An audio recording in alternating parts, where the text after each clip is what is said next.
मित्रों, आज पटना में कांग्रेस की राष्ट्रीय कार्यकारिणी की बैठक है।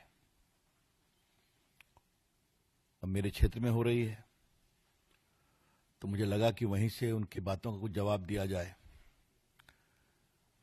फिर लगा नहीं, उनका जवाब दिल्ली से देना चाहिए। मेरे मन में पहला सवाल यह आया कि कांग्रेस पार्टी की राष्ट्रीय कार्यकारिणी तो दिल्ली में होती है, ये पटना में कब हो रही है? तो मालूम हुआ 85 साल के बाद हो रही है। तो पहला सवाल तो यही कहना है, वो कांग्रेस वालों, आपको पटना और बिहार की सुध 85 साल के बाद आई।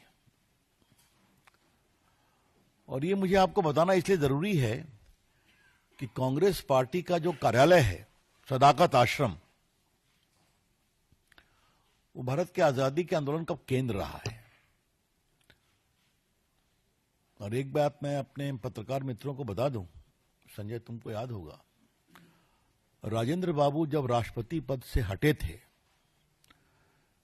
तो जाकर करके सदाकत आश्रम में रहने गए थे। जब मैं एमपी बना था तो मैं उस घर को देखने गया था और मेरे सीधा आंखों में आंसू आ गए। वो 2 कमरे का छप्पड़ फूस का मकान था, एक छोटा सा आंगन था और एक ही शौचालय था दूर में आंगन के आगे।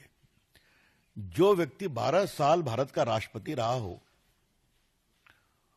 उसे कांग्रेस वालों ने इस गति में रखा था। बाद में जेपी उनके सहयोगियों को मालूम हुआ तो फिर उनके लिए एक बड़ा मकान, मतलब बड़ा क्या, 2-3 कमरे का मकान बनाया गया। मैं इसलिए जानता हूं कि दोनों को मैंने ही अपने एमपी लैड फंड से सुधरवाया था। तो ये चिंता करते हैं राजेंद्र बाबू की, मौलाना मजरूल हक की। तो आपको 85 साल के बाद बिहार में राष्ट्रीय कार्यकारिणी की चिंता करने का मन में आया। पहले बिहार को आप कितना इंपॉर्टेंस देते हैं, मैं यहीं से बात करता हूं। और आज ये बात कहना बहुत जरूरी है देश के सामने। राजेंद्र बाबू देश के पहले राष्ट्रपति थे ना। गरिमा, संस्कार, संवैधानिक शुचिता की प्रतिमूर्ति, राष्ट्रपति के रूप में उनका कितना सम्मान किया गया। ये तो रिकॉर्ड की बात है ना कि नेहरू जी उनको पहला राष्ट्रपति भी नहीं बनने देना चाहते थे। ये भी रिकॉर्ड की बात है। सरदार पटेल ने कहा नेहरू जी उनको सेकेंड टर्म देने के मन में नहीं थे।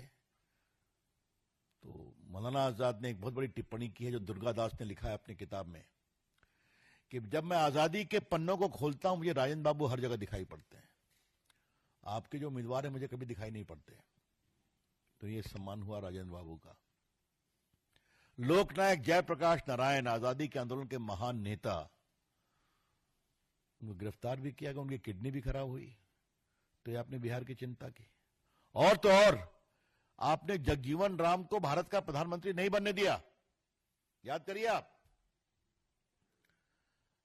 तो कृपया करके बिहार की चिंता आज आप कर रहे हैं। तो मैंने भी जानने की कोशिश की कि बिहार में एकाएक रुचि क्यों हो गई।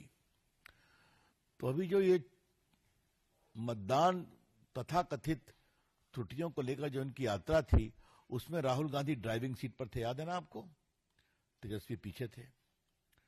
तो लगा कि यहां वर्किंग कमेटी करके ड्राइविंग सीट लिया जाए, कुछ और टिकट लिया जाए। तो पटना में इनकी राष्ट्रीय कार्यकारिणी इनके शुद्ध राजनीतिक लाभ